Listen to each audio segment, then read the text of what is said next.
बिस्मिल्लाहिर्रहमानिर्रहीम अस्सलामुअलैकुम everyone and welcome to easy medical by doctor लारे।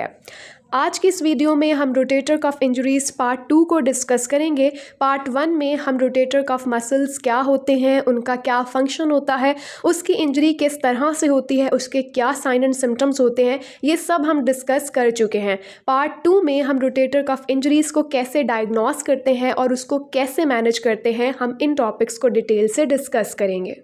वीडियो को डिटेल में डिस्कस करने से पहले it's a humble request to like share and subscribe easy medical and also follow on Instagram ताकि आगे आने वाली इन्फॉर्मेटिव वीडियोस आसानी से आप तक पहुंच सकें। अपने लेक्चर को स्टार्ट करने से पहले हम फटाफट रोटेटर कफ मसल्स को रिवाइज कर लेते हैं। Rotator cuff muscles shoulder joint के मेन स्टेबलाइजर्स होते हैं। ये 4 बेसिक मसल्स होते हैं जिन्हें हम वर्ड सिट्स से याद रखते हैं: supraspinatus, infraspinatus, teres minor and subscapularis muscle. इसमें जो फर्स्ट 3 मसल्स होते हैं वो स्कैपुला के पोस्टीरियर सरफेस पर अटैच होते हैं, जबकि जो सबस्कैपुलरिस मसल है ये स्कैपुला के एंटीरियर सरफेस पर अटैच होता है। ये चारों मसल्स स्कैपुला से ओरिजिनेट होते हैं और हेड ऑफ ह्यूमरस पर आकर अटैच होते हैं। इनका बेसिक काम ह्यूमरस के हेड को ग्लेनोइड फोसा के अंदर मेंटेन करके रखना होता है एंड शोल्डर जॉइंट को स्टेबलाइजेशन प्रोवाइड करना होता है। So how is rotator cuff injury diagnosis हमारी प्रॉपर असेसमेंट से स्टार्ट होती है और असेसमेंट का नंबर 1 स्टेप है फोकस्ड हिस्ट्री। एक डिटेल्ड हिस्ट्री में हम पेशेंट का बायोपर्सनल डाटा लेते हैं, जिसमें हम पेशेंट का नेम, एज और जेंडर के बारे में पूछते हैं। उसके बाद हम पेन रिलेटेड हिस्ट्री लेते हैं कि पेशेंट को कहाँ पर पेन फील हो रहा है। अगर पेशेंट शोल्डर कहता है तो हम पूछेंगे कि आपको फ्रंट ऑफ द शोल्डर पे पेन है या बैक ऑफ द शोल्डर पे पेन है या टॉप ऑफ द शोल्डर पे पेन है। पेन की लोकेशन पूछना बहुत ज़्यादा इम्पॉर्टेंट है क्योंकि इससे हमें पता चलता है कि कौन सा रोटेटर कफ मसल इन्वॉल्व हो सकता है। बिकॉज अगर पेशेंट कह रहा है कि उसको टॉप ऑफ द शोल्डर पे पेन फील हो रहा है तो सुप्रास्पाइनेटस इन्वॉल्व हो सकता है। अगर उसको फ्रंट ऑफ द शोल्डर पे पेन फील हो रहा है तो सबस्कैपुलरिस मसल हो सकता है। और अगर उसको बैक ऑफ द शोल्डर पे पेन ज़्यादा फील हो रहा है तो इसका मतलब है कि infraspinatus and teres minor muscle involve हो सकता है। इसके अलावा हम पेशेंट से पेन के एग्रवेटिंग एंड रिलीविंग फैक्टर्स के बारे में पूछेंगे, यानी कि आप कौन सी ऐसी एक्टिविटीज़ करते हैं कि पेन इंक्रीज़ हो जाता है और ऐसी कौन सी एक्टिविटीज़ हैं जिन्हें करने से आपको पेन में रिलीफ फील होता है। इसके अलावा हम ये भी पूछ सकते हैं हिस्ट्री में कि आपको मॉर्निंग पेन ज़्यादा फील होता है या नाइट में पेन इंक्रीज़ हो जाता है। पेन की हिस्ट्री के अलावा हम पेशेंट से इसका ऑक्यूपेशन भी पूछेंगे क्योंकि इससे भी हमें आइडिया होगा कि पेशेंट को रोटेटर कफ इंजरीज़ हो सकती हैं या नहीं। अगर तो पेशेंट कोई ऐसा ऑक्यूपेशन बताता है लाइक वो कारपेंटर है या पेंटर है या विंडो क्लीनर है, या अगर वो किसी स्पोर्ट्स से ताल्लुक़ रखता है, वो स्विमर है, बास्केटबॉल प्लेयर है, तो उसके अंदर रोटेटर कफ इंजरी का रिस्क ज़्यादा होगा। शोल्डर असेसमेंट में हमारे पास नंबर 2 स्टेप में हम पेशेंट की प्रॉपर फिज़िकल एग्जामिनेशन करेंगे। और फिज़िकल एग्जामिनेशन हम सिर्फ उसी शोल्डर की नहीं करेंगे जिसके कंप्लेन के साथ पेशेंट प्रेजेंट हुआ है, बल्कि हम दोनों शोल्डर्स को आपस में कंपेयर करेंगे, यानी कि हम बायलैटरल शोल्डर असेसमेंट करेंगे। हमारी फ़िज़िकल एग्जामिनेशन स्टार्ट होगी इंस्पेक्शन से।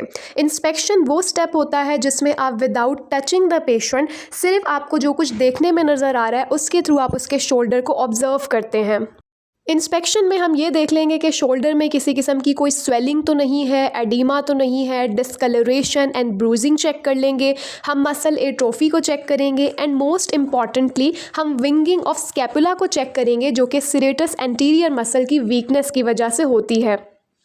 दूसरा स्टेप आ जाता है पाल्पेशन, जो कि आप पेशेंट को टच करके चेक करते हैं, जिसमें हम टेंडरनेस को बेसिकली चेक करते हैं।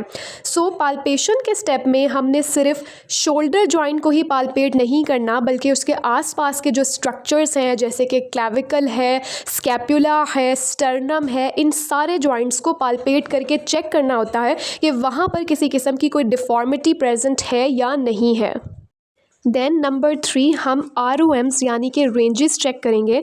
हम शोल्डर जॉइंट की जितनी रेंजेस हैं like flexion, extension, abduction, adduction, internal and external rotations को चेक करेंगे। पहले हम एक्टिवली ख़ुद पेशेंट से करवाएंगे और उसके बाद हम पैसिवली इन सारी रेंजेस को चेक करेंगे। Eight the last physical examination में हम स्ट्रेंथ टेस्टिंग करेंगे, जिसको हम मैनुअल मसल टेस्टिंग बोलते हैं, जिससे हमें पता चलेगा कि मसल्स के अंदर कितनी स्ट्रेंथ मौजूद है। इसमें हम यूजुअली 0 to 5 ग्रेडिंग करते हैं और ग्रेड से हमें आइडिया होता है कि मसल्स के अंदर कितनी स्ट्रेंथ मौजूद है। अब हम डिस्कस कर लेते हैं उन स्पेशल टेस्ट को जिसके थ्रू हम रोटेटर कफ इंजरीज़ को डायग्नोस कर सकते हैं और हम ये डायग्नोस कर सकते हैं कि कौन सा rotator cuff muscle mainly involved है।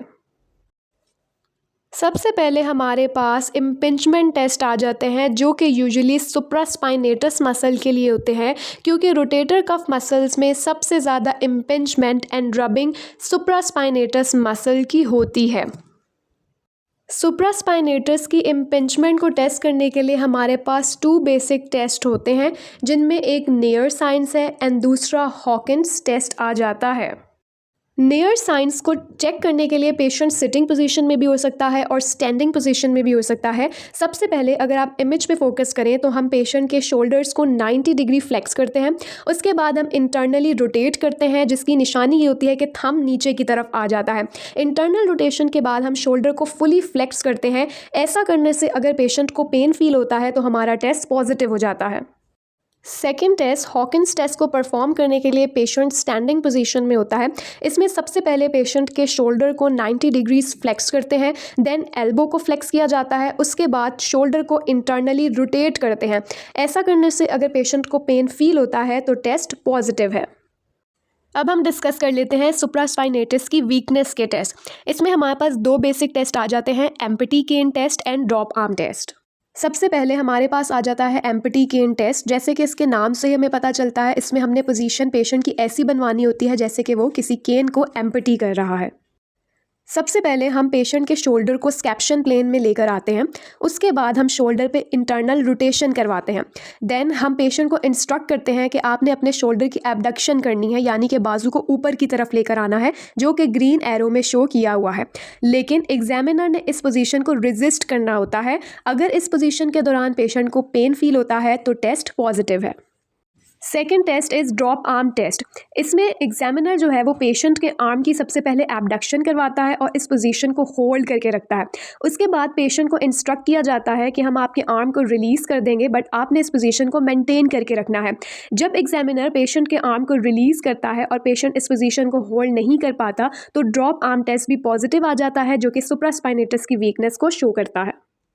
उसके बाद हमारे पास इंफ्रास्पाइनेटस को टेस्ट करने के लिए रेजिस्टेड एक्सटर्नल रोटेशन टेस्ट आ जाता है, जिसमें हम इमेज पे देख सकते हैं कि एग्जामिनर पेशेंट की एक्सटर्नल रोटेशन को रेजिस्ट कर रहा है। रेजिस्ट करते वक्त अगर पेशेंट को पेन फील होता है तो इंफ्रास्पाइनेटस की वीकनेस का टेस्ट पॉजिटिव आ जाता है। टीरिस माइनर को टेस्ट करने के लिए हम हॉर्न ब्लोअर साइंस चेक करते हैं। इसमें बेसिकली सबसे पहले पेशेंट के शोल्डर को एबडक्ट करवाया जाता है एंड देन एक्सटर्नल रोटेशन को रेजिस्ट किया जाता है। Again in case of pain test positive होगा। At the last subscapularis muscle को टेस्ट करने के लिए हमारे पास लिफ्ट ऑफ टेस्ट आ जाता है। इसमें हम पेशेंट को इंस्ट्रक्ट करते हैं कि वो अपना इन्वॉल्व हैंड अपने लो बैक एरिया पे प्लेस करे और उसके बाद अपने हाथ को उठाने की कोशिश करें।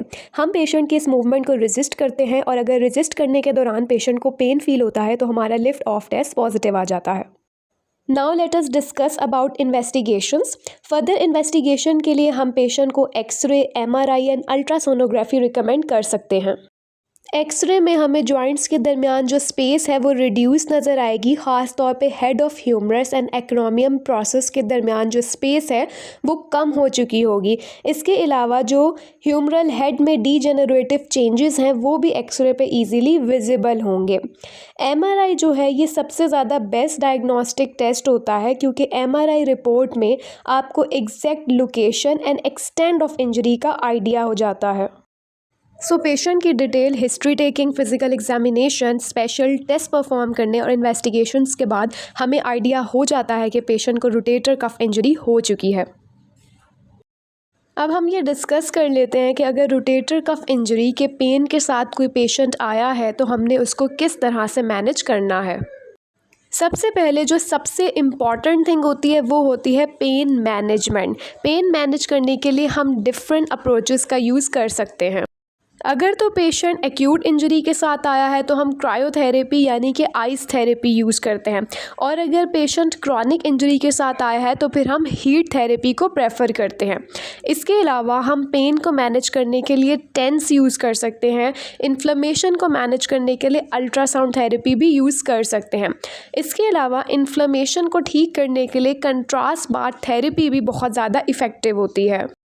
कंट्रास्ट बाथ थेरेपी में हम हीट एंड आइस थेरेपी के कॉम्बिनेशन को इस्तेमाल करते हैं। देन हम पेन को मैनेज करने के लिए सॉफ्ट टिश्यू रिलीज टेक्निक भी यूज़ कर सकते हैं, जिससे स्टिफ मसल्स रिलैक्स होते हैं। इसके अलावा मसल सपोर्ट प्रोवाइड करने के लिए और इन्फ्लेमेशन को डील करने के लिए हम केटी टेपिंग भी अप्लाई कर सकते हैं। अब हम उस एक्सरसाइज प्रोग्राम को डिस्कस कर लेते हैं जो रोटेटर कफ इंजरीज़ के पेशेंट में हमें फॉलो करना है। सबसे पहले तो हम अपने एक्सरसाइज प्रोग्राम को 4 बेसिक फेजेस में डिवाइड कर देते हैं। Phase 1 to phase 4। 0 to 3 weeks जो है ये फ़ेज़ 1 में कंसीडर होते हैं, जिसमें हमारे मेन गोल्स में पेन एंड इन्फ्लेमेशन को मैनेज करना, जेंटल ROMs करवाना जो कि हम पैसिवली पेशेंट को करवाते हैं, जितनी भी शोल्डर की पॉसिबल ROMs होती हैं like flexion, extension, abduction, adduction, internal and external rotations. इसके अलावा हम शोल्डर के मसल्स की स्ट्रेचिंग करवा सकते हैं। हम सर्वाइकल एरियाज़ यानी कि नेक के मसल्स की भी स्ट्रेचिंग करवा सकते हैं, क्योंकि कोई भी जॉइंट जब इफ़ेक्ट होता है तो उसके डिस्टल एंड प्रॉक्सिमल जॉइंट्स भी इफ़ेक्ट होते हैं। तो हमने सिर्फ स्पेसिफिकली उसी जॉइंट को लेकर नहीं चलना होता, बल्कि हम उसके प्रॉक्सिमल एंड डिस्टल जॉइंट्स की भी स्ट्रेचिंग एंड स्ट्रेंथनिंग पे फोकस करते हैं। इसके अलावा फ़ेज़ 1 में हम शोल्डर एंड स्कैपुलर मोबिलाइजेशन भी करवा सकते हैं, जिससे हम रेंजेस को गेन कर सकते हैं। एट द लास्ट हम पेशेंट से कॉडमैन एक्सरसाइजेज भी करवा सकते हैं, जिन्हें हम पेंडुलर एक्सरसाइजेज कहते हैं, और ये ग्लिनोह्यूमरल जॉइंट में रेंज गेन करने के लिए इफ़ेक्टिव होती हैं। जैसे कि हम इन इमेजेस को देख सकते हैं कि इसमें पैसिवली पेशेंट से ROMs परफॉर्म करवाई जा रही हैं, और उसके बाद जो नीचे एक इमेज है वहाँ पे कॉडमैन एक्सरसाइज यानी कि पेंडुलर एक्सरसाइजेज करवाई जा रही हैं। देन हमारे पास फ़ेज़ 2 आ जाता है, जो कि 4 to 7 वीक्स के फ़ेज़ को हम फ़ेज़ 2 कंसीडर करते हैं। इसमें हम फ्लेक्सिबिलिटी एंड स्ट्रेंथ ट्रेनिंग पे फोकस करते हैं और असिस्टिव एक्टिव ROMs पेशेंट से परफॉर्म करवाते हैं। देन हम कुछ टाइम बाद शोल्डर आइसोमेट्रिक्स एंड रेजिस्टेंस ट्रेनिंग भी इंक्लूड कर देते हैं, लेकिन उतनी जितनी कि पेशेंट टॉलरेट कर सके। हम पेशेंट से कुछ ओपन चेन एक्सरसाइजेज भी करवा सकते हैं। ओपन चेन एक्सरसाइजेज वो एक्सरसाइजेज होती हैं जिनमें पेशेंट के hand and feet free to move होते हैं। जैसे कि इस डायग्राम में हम देख सकते हैं कि एक वेट जो है वो पेशेंट की रिस्ट के साथ अटैच कर दिया गया है for the purpose of resistance, और इस वेट के साथ पेशेंट सारी शोल्डर की पॉसिबल ROMs को परफॉर्म कर रहा है, like flexion, extension, internal and external rotation, abduction and adduction. Week 7 to 10 को हम फ़ेज़ 3 कंसीडर करते हैं। फ़ेज़ 3 में हम eccentric exercises and shoulder and elbow strengthening के ऊपर फोकस करते हैं।